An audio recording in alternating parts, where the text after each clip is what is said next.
Welcome, everyone. My guest today for this special Unplugged episode of the HousingWire Daily Podcast is lead analyst Logan Mohtashami. We're going to talk about a range of things, including the questions he gets asked the most. I'm going to press him on mortgage rates. It's going to be a fun episode. First, I want to say thank you to our sponsor, Trust and Will, for making this episode possible. Logan, welcome back to the podcast. It is wonderful to be here. This is not going to be the economic data runs that we usually are accustomed to. Yeah, I thought let's do something different for Black Friday, right? For that podcast shouldn't be normal.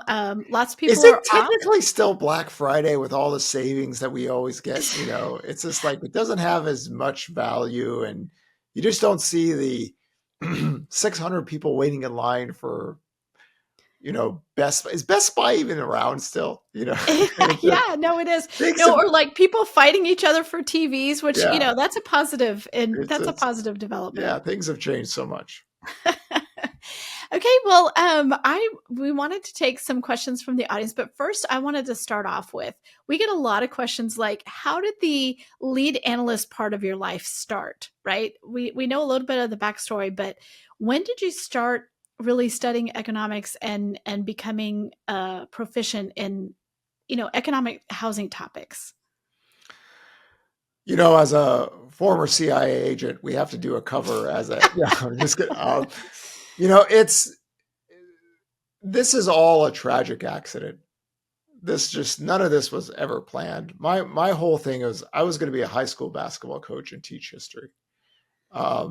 And then in 1999, they said your first paycheck is like $26,000. I was like, okay, that's not going to work. So wait, your annual my annual, not my first paycheck. My yearly salary is $26,000. I was like, no. And you live in Irvine, California. What do you buy in Irvine, California? You can buy 4 trash bins if you want. So I got into the stock market and mortgage business in the late 1990s. So then I, became a loan officer and did that. But this all really started in 2010 with the advent of Facebook and social media. A lot of people just commenting left and right. And there's a guy named Jason Resnick who runs Benzinga, and he saw me debating Michelle Cabrera from CNBC on a topic. And he said, hey, do you want to write for us? You want to write political economics? I'm like, God, hell no, I hate politics. But you know what? There's things about the housing market that I see that aren't legit. Maybe that'll what I do. That's how this all started. It was never by any attention. And then, of course, I started writing for Benzinga, then created my own blog, and then just did commentary work. But oddly enough, doing the social media circuit, I realized something. There's just a lot of bad information out there. So oddly enough, I'm a byproduct of the anti-central bank movement, right? Like the doomers, like I sat there and I just watched these people who are just constantly bearish. And I was like, this is just not right. It's just a genetic code by some people. Some people are just natural doomers and, I was just like, no, you got to be a leader here. So I thought to myself by 2014 and 2015, it's like, let's do this a little bit differently. Let's make this more of an analytical write-ups now, and talk about the economic cycle first and then housing. And let's try to teach people economics. So that's how things changed for me, even in 2015 and on. And you didn't know me back then. I was just as loudmouth and arrogant as I am today. But we were dealing with a lot of recession people because of 2008. It created a 2008 mental syndrome in men that everything is housing 2008 or cycles of 2008. So we just wanted to go after people's economic work. And then 2019 came. Clayton asked me if I wanted to write for HousingWire. Clayton Collins, that's our CEO, yeah. Yes. And at first I was like really hesitant. I was just like, I'm kind of starting the end of this whole thing. I was going to be done writing in 2024.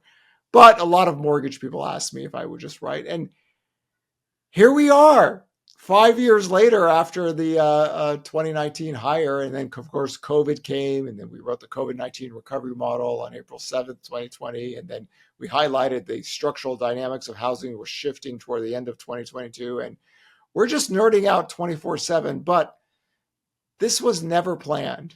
This was just, something came up and we just took it. I always take things to the extreme, and you always want to be the best at what you do. And so this is where we are today. Okay, so the fact that this origin story is really in the, in the social media world, it explains a lot, right? Like this is where you sort of came up with your combative style, which I think you love anyway. Like on social media, you tend to be very combative. You want to be educational, but you also want to fight people. That is just because what's occurred here is dealing with the Russians. I'm not kidding when I tell people I dealt with the Russians on social media on Facebook sites. You could see them there. These aren't real people, and the Russian troll camps were spreading a lot of disinformation. There's not much different than the Russians and then the anti-central bank people. They actually, a lot of them say the same thing. And also, I kind of cracked the code with one of the Russian people, and I learned a lot about how they syndicate their troll networks. But I thought to myself, what happened is that here was COVID. We recovered from COVID. There was a forbearance crash, bros, and all.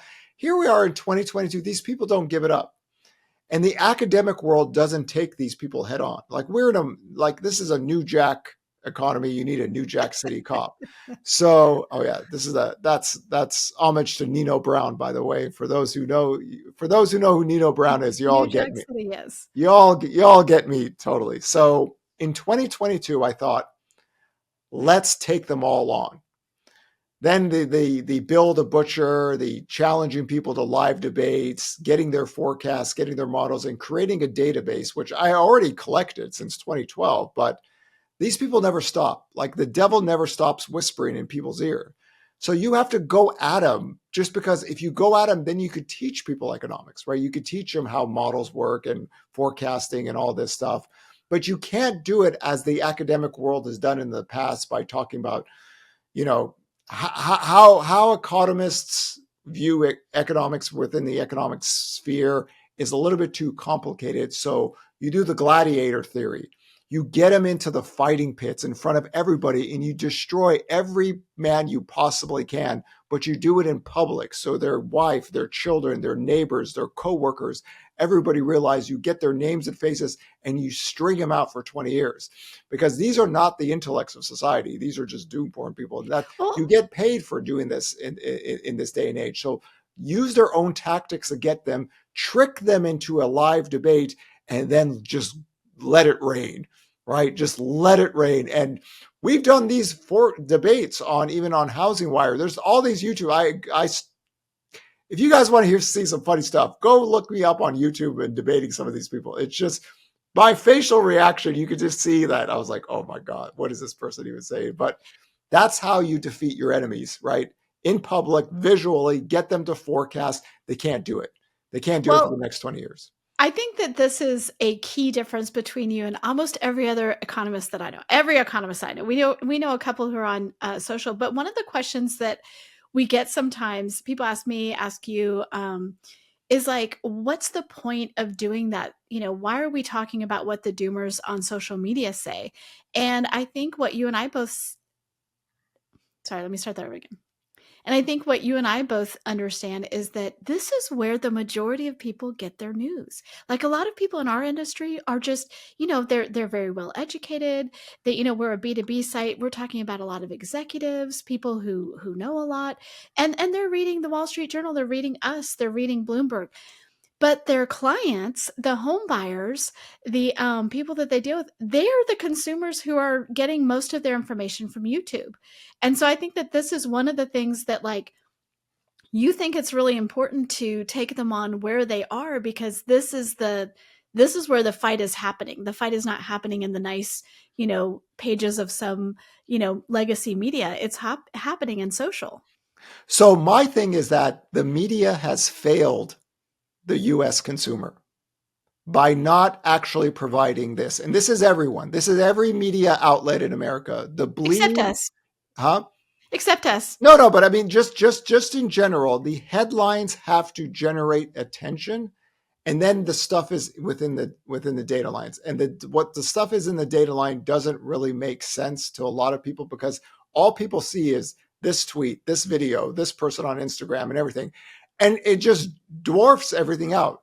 So you need to have somebody to go out there and explain it in a way that's understandable, that can make sense, but also have a forecast and a back testing and a way to get you from A to B to C.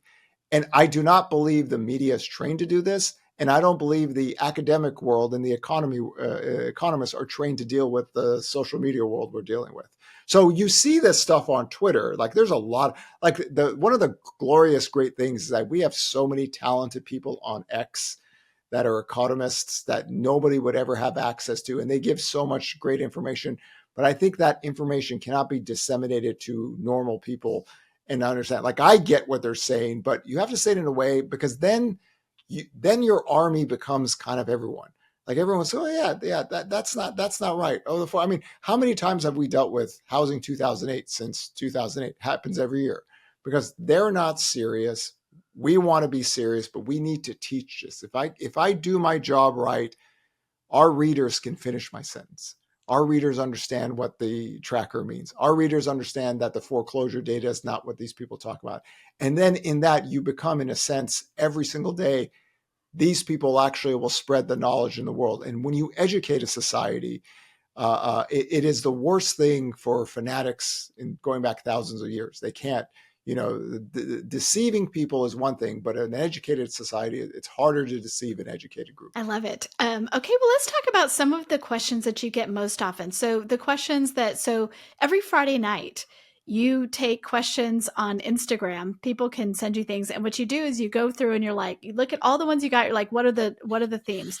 So talk about that, but also like when you go to conferences, you speak at a lot of places. What are the biggest questions that people have for you? So I would say this on Instagram, we do the live 24 hours Q&A. So somebody will write a question and I'll give a video response to it. But I would say the Instagram is a weekly thing. And a lot of it is, where are rates going and are home prices crashing, and what's the Fed going to do? So that's generally what I get mostly there.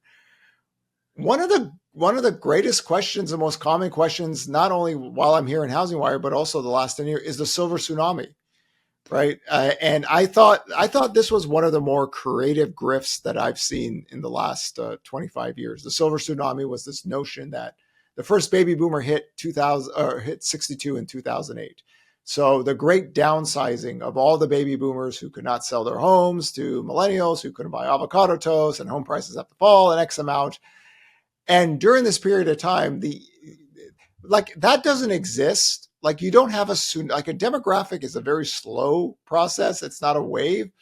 But from 2015 to 2025, that was supposed to be the big spike in inventory, 26 to 32 million. They still used the 26 to 32 million inventory data, even after 10 years of being wrong.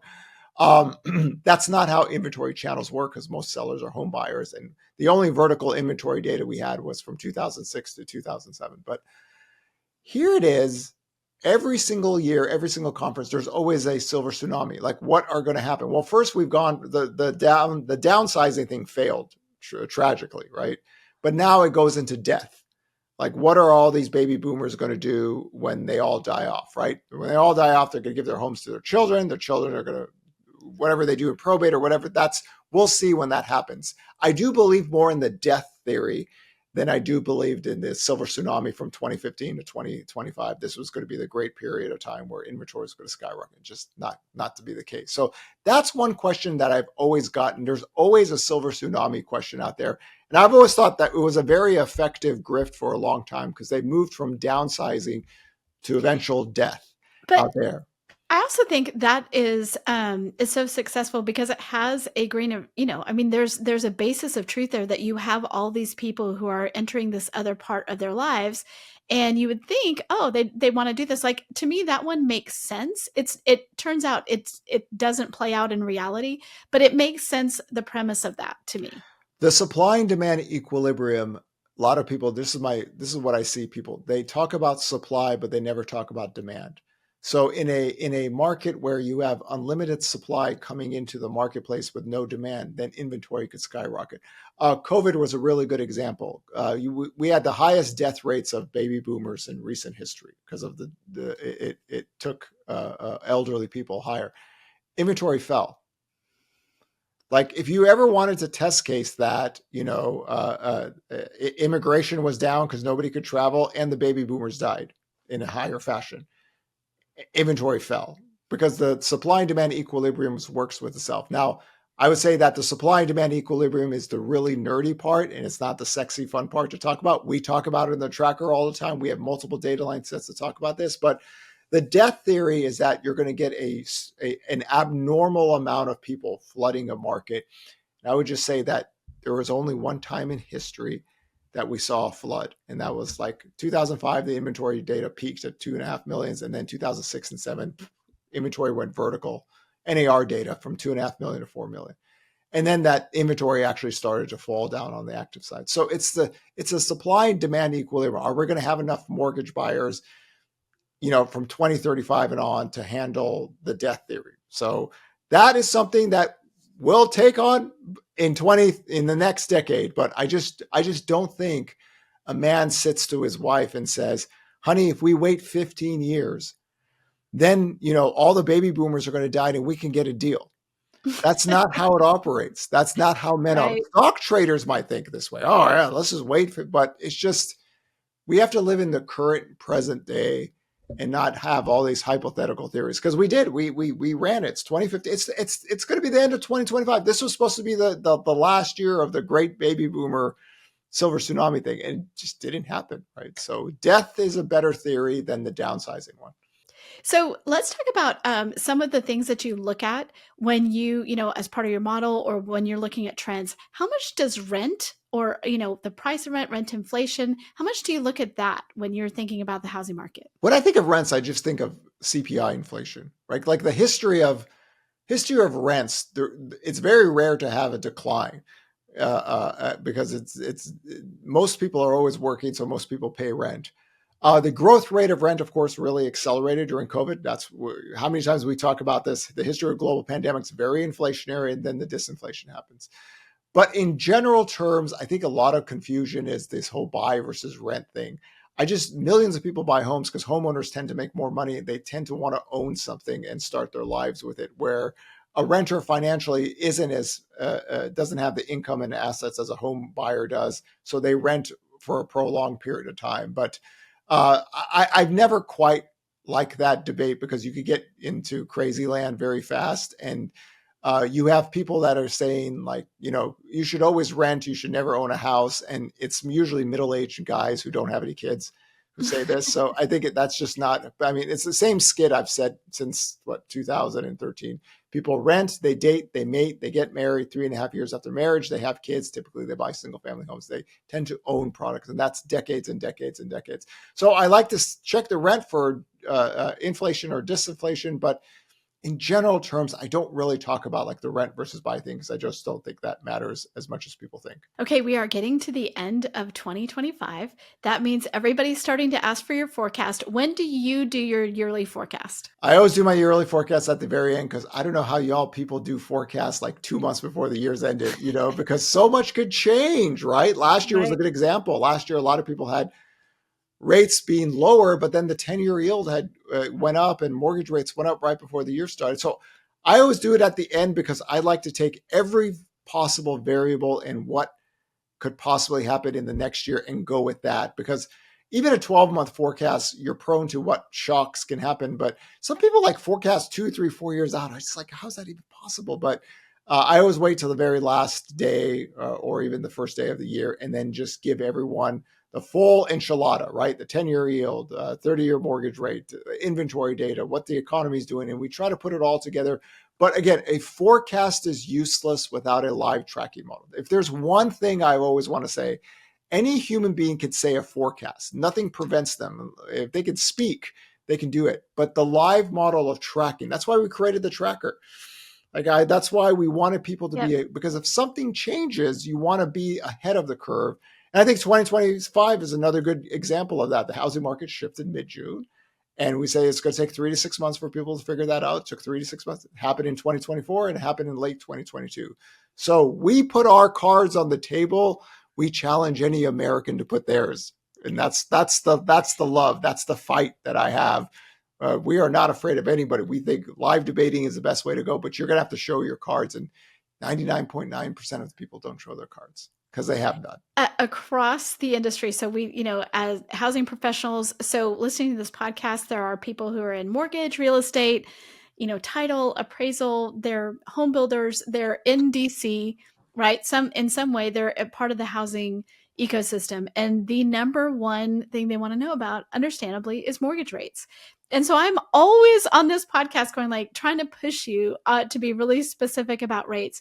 And generally speaking, you're not going to do that because you really want to talk about channels with the 10-year yield and mortgage rates. But if I was going to press you right now for 2026, maybe you can tell us like what you said at the at the mortgage banking summit that we had, or what you're thinking right now about 2026 mortgage rates. So 2025 10-year yield forecast 4.7 to 380. Mortgage rates 5.75 and 7.25. I forecasted a 27 to 41 basis points improvement on the spreads, very similar to what happened in 2024. The range for the most part stuck, but the difference in 2026, and when I have my forecast, I'll explain it even in more details.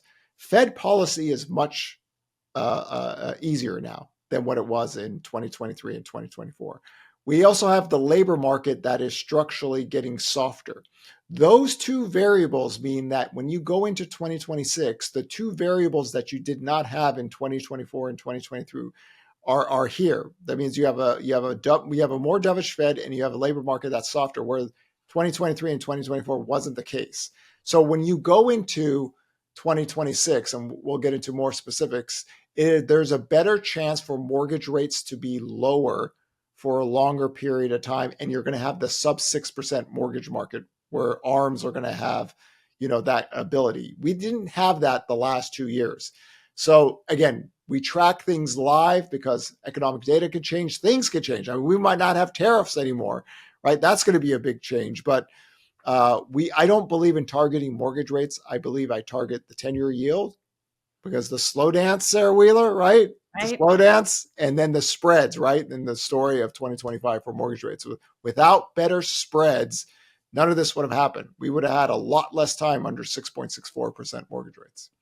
Okay, you are sort of the master right now of AI videos. It's pretty scary. So tell me why do you spend time creating AI videos? Or I know that every single day you challenge yourself to do something with AI. I know that looking at charts is boring. I think people who followed me in the last decade, all I do is I kept on posting up every economic chart I possibly can on Facebook and Twitter. I just did because that. You love charts. Like I love charts. I love charts. Yes. I'm reading a story. I'm reading a live dance.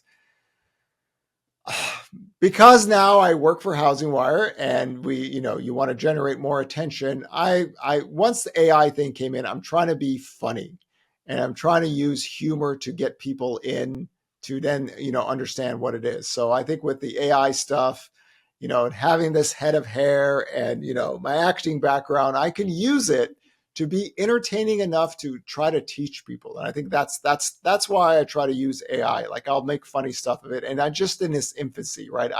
I'm not a tech person whatsoever, but I've got to put one AI video a day, and I don't care how lame it is. You perfect yourself every single day and you get better and better. And because my job is to tell the story of economics and how our tracking model works and everything like that. Because I never leave. I don't sleep. I don't do anything. I don't care about my forecast as much as I care about my model. So it's just another way of me telling a story that's a little bit more entertaining. And for anybody who knows the Nerd Tour or seen me live, our live events are a lot of fun. And it's a lot different than other economists because I feel like that way you can understand better. Okay, so this is a question a lot of people ask you, and they've asked me about you. Do you have someone who does your social media that helps you with social media? Absolutely not. I would never. Because you 100% of the time. I would never, ever, ever let anyone, because like somebody wouldn't be able to answer a question right, like how you're supposed to do this. So because of that, it's 24/7. Like I'll put up Japanese 10-year yield bond charts at like I know at 1:30 in the morning. So I mean, just for me, I just cannot have like somebody take over and then give a wrong answer. And then just like somebody's going to go, oh my God, look, this guy didn't even know the basic things out there. So no. So it's always going to be 24/7 here, which, that's been the story of my life really for 14 years. So not a problem whatsoever. I'm just going to note here because I think that people who, they know you online and you have this persona. One thing that people may not know about you is how incredibly disciplined you are. And like, this is just part of that 24/7, all of that. Like, you're one of the most disciplined people I know as far as like working out, eating, and, your fitness plan, all that kind of stuff. We're talking decades of the same sort of plan year over year. I couldn't do this if my health wasn't like this, especially True. at age 50. So the way I train, the way I eat, I don't drink.